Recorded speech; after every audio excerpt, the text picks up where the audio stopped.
What's up, guys? After a week off from UFC, we are officially back. We've got Garry fighting Carlos Prates in our main event of this weekend's fight card. It's a pretty solid fight card. I'm going to go over it from top to bottom, making the predictions that I think are going to happen. We're going to start with the early prelims and end with the main event. Let's get into the card now. We're starting with, wonderful. There you go. We're starting with Timmy Kwamba versus Roberto Romero. Timmy Kwamba coming off 2 straight losses to Balagioki and Lucas Almeida. It's tough to really gauge where Roberto Romero's at because he did have a close fight with David Onama. He was really able to push the pace on him early on. I think he's going to be able to do the same. I actually think he's going to TKO Timmy Kwamba in the second round. I think he'll just push a ridiculous pace, absorb shots, and then just eventually crack Timmy Kwamba and break him. I think that's going to be more else the case. Timmy Kwamba very well could easily win this fight, but I don't know. I just don't see it. If it happens, it happens though.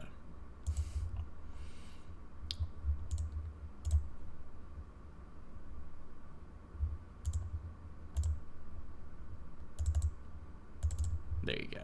We'll throw in a submission since she only gets finishes. And Polyana Viana sucks, so the coin was right on this one, I assume. Moving on to Cameron Simon versus Malcolm Wellmaker. We're in the bantamweight division. I just think Cameron Simon's a little too small for bantamweight, or for these big bantamweights who have good knockout power like Peyton Talbot. Wellmaker looked like he had some serious power on Contender Series, but I'm not really sure. I hate picking these guys from Contender Series, especially when they have very little experience. But the way that Cameron Simon looked against Peyton Talbot gives me very much confidence again for Malcolm Wellmaker. I think that he'll end up getting a first-round finish, knocking out Cameron Simon, because he tends to be a little reckless, and the check hook from Wellmaker was really good in Contender Series, if I'm remembering the finish properly. Moving to Damon Blackshear versus Atangala. We've got a fucking Pokemon in the UFC. He's been in the UFC for a little bit. He hasn't evolved or anything. He's never been, he's been captured a few times. I don't know.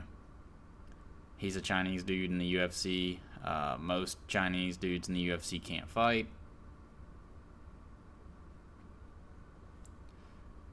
But, yeah. I won't be picking him. I'm going to be picking Damon Blackshear by submission in round 2. I think that he's going to be able to get this Pokemon down to the ground and submit it. No, but in all reality, he is a fairly small guy. I think actually Damon Blackshear is going to be picking him apart from range until Alatengale, or however you say his name, makes the mistake of coming in, and I think Damon Blackshear is going to take his back standing. Like, he's going to shuck over the shoulder, or shuck over the underhooks, or overhooks, and just take his back, and then submit him from there, getting him down. Although he did have a fairly hard time submitting Cody Gibson, if I'm remembering right. But Cody Gibson's a decent grappler, so I can see that being why. Moving to Chris Gutierrez versus John Castaneda. I've got Gutierrez winning this from range. I just think that he is going to low kick at range, poke and prod with his jab, and not really do all that much else. I literally can't recall any John Castaneda's fights. I don't know why. I just never remember him fighting, even though he has done it several times, and he even beat Muin Gafarov, which that is actually aging pretty decently. Maybe he will beat Chris Gutierrez. I'm really not sure. Gutierrez is... Oh, it's so tough to pick him. Yeah, I'll pick Gutierrez by decision. I think that he'll be able to poke and prod at range. Like I said, just enough to be able to get a decision victory. Another fight where I swear I don't remember these guys fighting. I mean, Gage Young has not been in the UFC, but I apparently saw him on Contender Series this year and just can't remember him. I'll be going with Evan Elder. He's in the UFC. This is a Contender Series flunky. I don't like picking Contender Series guys in general, so... Well, without experience in the UFC. And I just think that Evan Elder would end up getting the job done by a decision, I guess. Oh, God. Two guys that shouldn't be in the UFC fighting for practically no purpose. Yeah, exactly. Even my cat is not too entertained with this. Oh, well, I mean, I guess she is because she wanted to be up here during this. So, I'm not picking Matt Schnell. Matt Schnell, I don't like Jimmy Flick. I don't think Jimmy Flick is a good fighter. Well, it's not that I don't like him. I just don't think he's a good fighter. I don't think he should be in the UFC. But neither should Matt Schnell, to be fair. And Matt Schnell has been the one truly contemplating retirement. He actually retired. And he's trying to come back just to beat Jimmy Flick, who he thinks is an easy fight, I'm sure. And he may do it, because he is a pretty good favorite for this fight, which I just don't understand how you can make Matt Schnell this big of a favorite in anything. I've got Jimmy Flick submitting Matt Schnell. Matt Schnell's a bum. He'll probably get KO'd by tiny little ground and pound, like when he got hit like this, literally, and was knocked out. Matt Schnell's fucking terrible. Moving on to Ikram Aliskerov versus Andre Muniz. I'm picking Ikram Aliskerov to KO Andre Muniz. I think that Muniz's ground game is incredible, but we're talking about a guy who didn't get taken down by Khamzat when they fought for 3 whole rounds. He stuffed every single one of Khamzat's takedowns and got knocked out himself. Sure, in his last fight against Robert Whittaker, he was knocked out, and that is a weird sign to be knocked out by Robert Whittaker, who typically doesn't get finishes with the hands, especially, is what I mean. Like a head kick, stuff like that. Robert Whittaker can get those. But typically, knockouts with the hands does not happen from Robert Whittaker. But I think that was also short notice, if I'm remembering right. And Ikram's just... He's a decent fighter. Muniz could give him some troubles, but I don't see him getting him to the ground, and that's where Muniz is best. Striking's not terrible, though. Anyways, we'll move on to Randy Brown versus Nicholas Dalby. Nicholas Dalby is literally a marauder. He comes forward. He had a very good fight with Renat Fakhretdinov, which I thought he won it.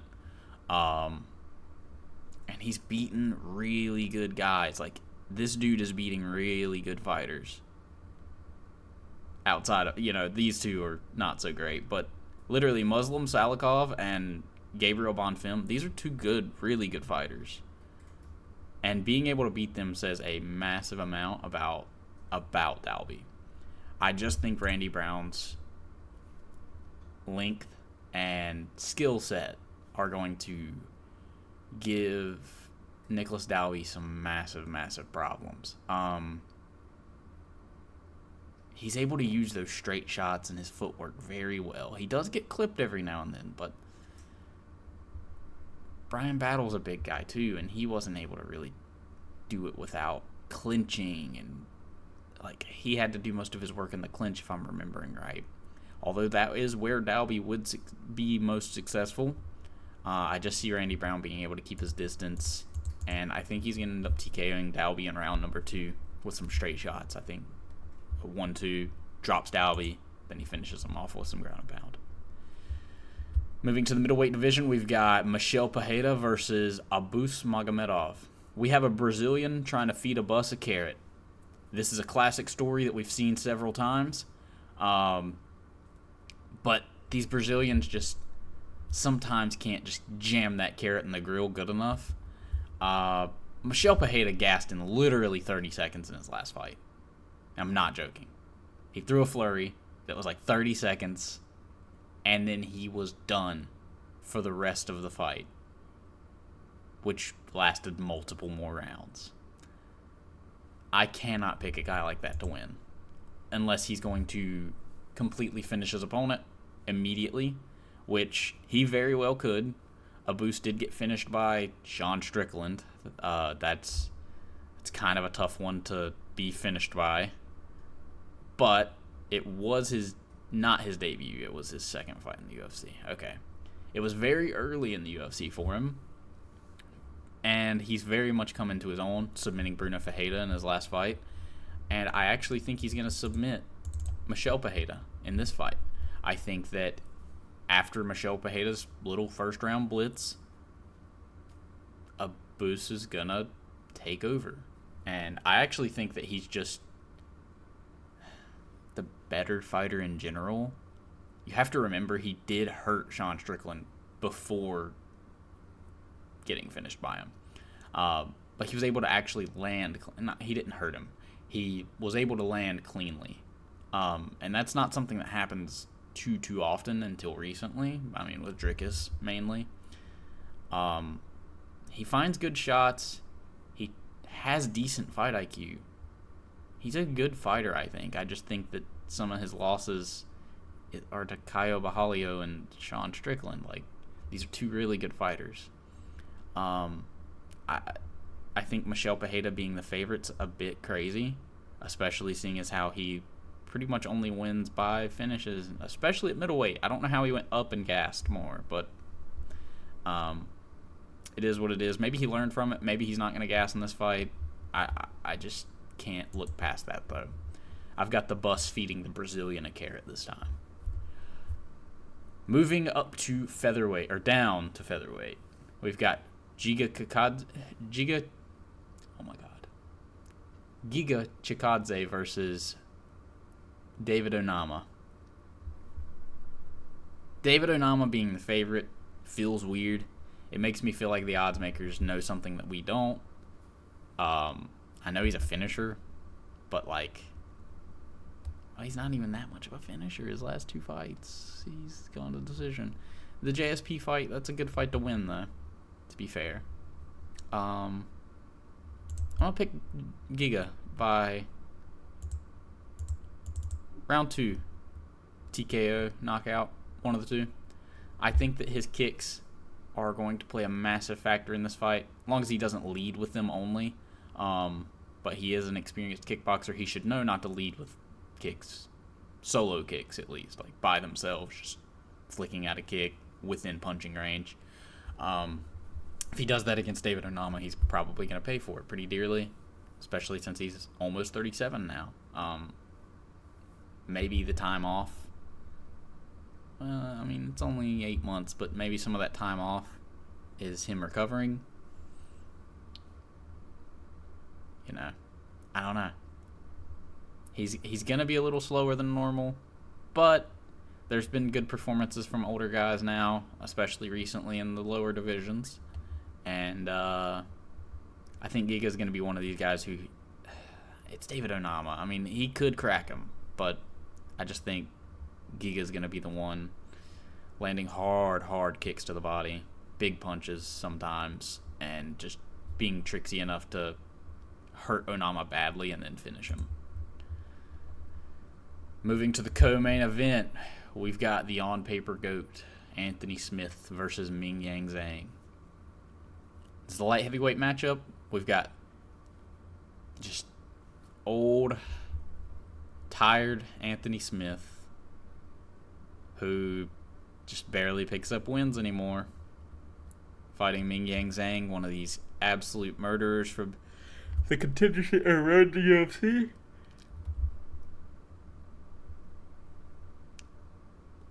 I see Ming Yang Zhang getting it done in the first round. He doesn't win outside of the first round. So if he does not get it done in the first round, the on-paper GOAT very well may win this fight. And that's crazy to say in 2025, but yeah, my cat came back up to talk about that too. Both retirement fights she's came up here for. Kind of weird. Maybe it's a sign. Maybe the retirees will win. Anyways, Ming Yang Zhang KO round 1. I just think he's going to walk forward, maraud all over Anthony Smith, and absolutely smash him. Smith's path to victory is get smashed until round 1 ends, and hopefully your opponent has gassed out. Then he's going to submit him. But that's probably not going to happen. Although it did happen with Petrino. Well, Petrino just dove into a guillotine, to be fair. Moving on to the main event of the evening, we've got Garry versus Carlos Prates. I will be picking. I'll tell you who I'm picking. I think that Carlos Prates has a massive problem when it comes to backing or getting backed up by pressure. I think that his grappling very well could be an issue for him. Garry's not the guy to expose that just yet. Garry's not a pressure fighter. If he does come forward pressuring Prates, I could see him having some issues, like Prates having some issues. But Garry's never really been one of these guys who fights in that aggressive sense of like being in your face, pressuring you, landing lots of shots, mixing them up top and bottom. I don't know. He just kind of flicks kicks at range, throws a jab, and tries to outpoint you. Prates doesn't play that. Prates is very good at leading the dance, especially when he is backing you up. He's gonna hurt you, and Garry very well could out-grapple him. It could happen. It's gonna be an exchanges where Prates makes big mistakes and just they both fall to the ground though. That seems to be where Garry really gets his takedowns and stuff. Honestly, it's when just both fighters make a mistake, but Garry ends up on top. Like they trip each other out and Garry gets on top. Or gets a hold of the back or whatever, like Garry against MVP, I think he threw a head kick and Garry was just in close enough to make him topple over. It's stuff like that. I don't think Prates is going to make those same kind of mistakes. I think he manages distance very well. He does get hit a lot. He rolls a lot with it. Getting hit clean by Trevin Giles isn't the best sign, but he is a decent boxer. He has decent striking. It's not the best. But I just think Prates is too much for Garry. I very well could be wrong. I think Ian's a good fighter. I think he's one of the best fighters in the division, obviously. But yeah, it's just tough to pick against any of the fighting nerds right now with how ridiculous they are.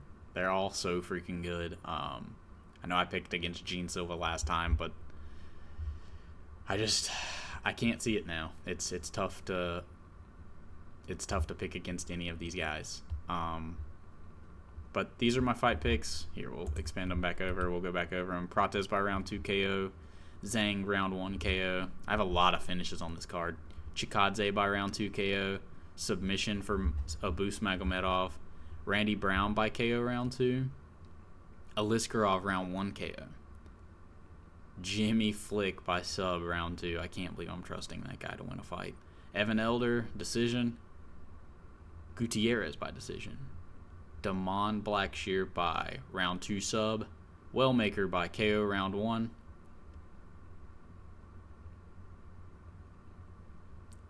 Romero by KO round 2. And then the last fight of the evening. No, honestly, women's fights have been good lately, so I'm going to go over those two.